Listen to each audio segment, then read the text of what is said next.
Good morning, ladies and gentlemen. My name is Nasional, and me, as a causing government, will tell you would rebuttal about the opening opposition has said. Okay, so first of all, they say that K-pop is innovative, which in reality they are not, because as the opening opposition say that K-pop has been since 2005, and they've been progressing ever since, which in reality they have not. Since K-pop in 2005, we all know that K-pop is kind of famous for their bright skin, their shiny hair, and their pretty glittery eyes in some kind of way, right? That is has not changed since this second I'm talking, people.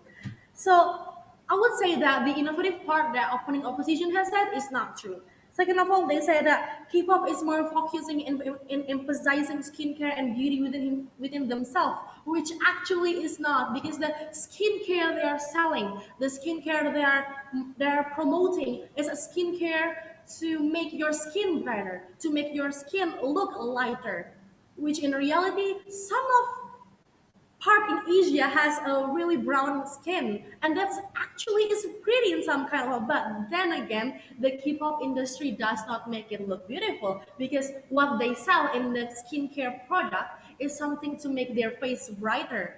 To and even those skincare that stick to your chin like this, it makes your chin smaller. Why? Why would it needs to be smaller? That's why the emphasizing skincare that the opening opposition has said is not true, because it's gonna be back again to feeling the insecurities, because it's gonna change your face, your skin color, your face, what is that called? Your face structure and feature. And it's not emphasizing your true beauty. It's people fitting to the Korean beauty standards again, ladies and gentlemen. And after that, the opening opposition has asked, why does only the K-pop the main focus? Why does this feminist movement has to strongly oppose the K-pop industry? Because, ladies and gentlemen, apparently the K-pop industry is is the trend now. Like, people follow them a lot, and if we look back to the history, this East Asian culture has always been really patriarchic-ish, because they always see women, they always see man above the woman in some kind of way. And it hasn't changed till this day in K-pop, in Korea, in South Asian industry. So why does only K-pop the main focus? Because K-pop has standard that has not changed, like my main point before. Like my main point of rebuttal before, the K-pop has not changes. Like, it still have the same standard for people. Like, and apparently lately the K-pop has been many fans and people idolizing this K-pop industry and K-pop girls and guys. And after that, why does only K-pop the main focus? With this many kind of followers and people idolizing them, apparently the idol mostly the woman itself, like woman itself. This is why mostly the woman itself has not feel comfortable in their own body. They cannot choose. They cannot choose what they want to wear, and it falls into the point where it's kind of exploitative in some kind of way. And that's gonna bring me to my argument, which is actually the woman of K-pop itself is not comfortable in their own body. They are not comfortable in what they wear. For example, we can bring Iron Red Velvet, or we can just bring Jennie Blackpink, who's oftenly we see as someone who wear really short skirt and they are not comfortable in it. If we are talking about another girl group, we can talk about ITZY, that have a really short skirt that is not actually safe for them to dance in it. Like, even the fans of the idol itself seeing that their idol is not comfortable in what are they wearing. That is why feminist movement is aggressively opposed K-pop industry.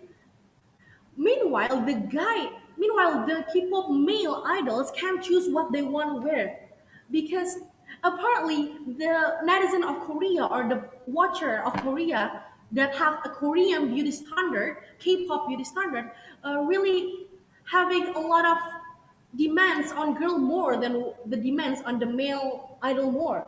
Like, Even the male idol can wear a t-shirt and jeans, and the K-pop netizen will be just shut it out, because that's how the K-pop industry works. That's why feminists aggressively oppose K-pop industry. My another argument is diversity. No, K-pop industry doesn't have that much diversity, because if the opening opposition talk about Hwasa Mamamoo, Hwasa Mamamoo is only one of in a billion of K-pop idols. Even the opening opposition talk about YG, SM, and JYP, and they are having a different beauty standard. No, they're not. Hwasa Mamamoo is not even in three of this big agency. Hwasa Mamamoo came from a really small agency, and she make her own name big.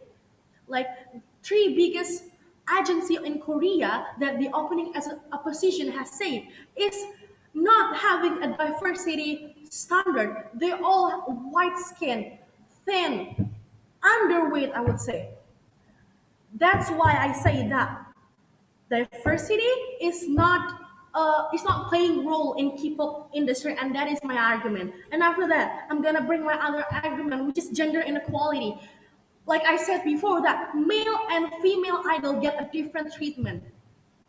Female get harsher treatment than male idol, and it's get to the point where it's exploitative. For example, Blackpink, uh, agency of Blackpink kind of force Blackpink to use this kind of clothes in this kind of acting, which they are not comfortable with, because the fans can see it when they are watching. The fans can see it really well. But then the agency is not stopped. Whether when the male idols is actually can choose what they want to wear, they can choose which role they want to take and which not. And this is not happening with the female idol. It's only happening in this is not happening in a female idol. Like the freedom to choose what they want to wear, the freedom to choose what they want to roll in. And that is my argument for today. Thank you. That's it. Yes.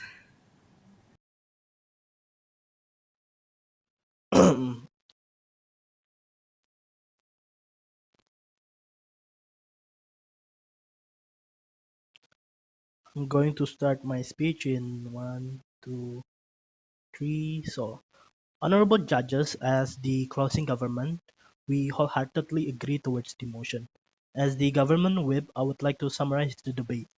First of all, there are two fundamental clashes that has been thrown by the opening bench. The opening bench has pointed out that beauty standard or objectification of women is the main issue of the debate. Both the opening bench seem to disagree about the causes and the effects of the beauty standard.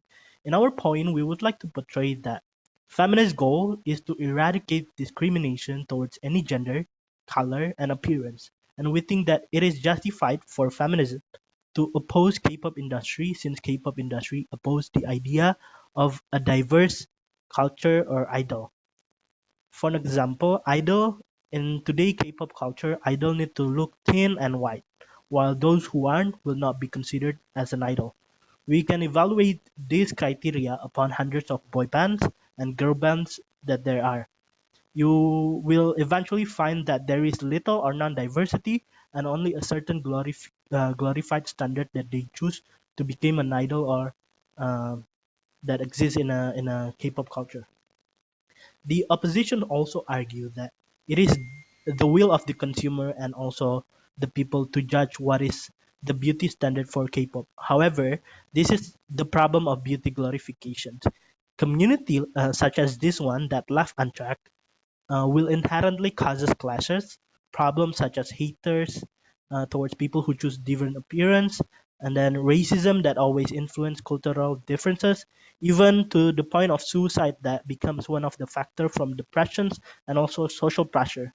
In Korea itself, hate crimes has increased, and it is not only because of the pressure, but because of the culture itself. People who have engaged in Korean culture have the tendency to have mental problems or mentally pressure because of the problems that they seek within the interaction of the K-pop culture. A lot of people who does not fit into the idealization of K-pop culture are being discriminated. In Korea, for an example, it is harder for black-skinned people to get a job rather than a white-skinned people. This sort of beauty standard and also discrimination create systemic racial discriminations. Second clashes of today's debate is why K-pop shouldn't be blamed singularly. Well, we wholeheartedly agree that there are also problems in other K-pop, pop culture around the world. However, we should address which culture that endorse the most exploitative and also toxic environment. In most countries, such as Western countries, we can see their own culture has been diversified. In Singing from history and also values can be seen in their pop culture, and it is because of feminist movement that has aggressively spoke out in this certain culture. Meanwhile, without feminism, it won't change. Things like diversifications, people who have different color wouldn't happen and couldn't even interact within the culture if it's not something that has been advocated.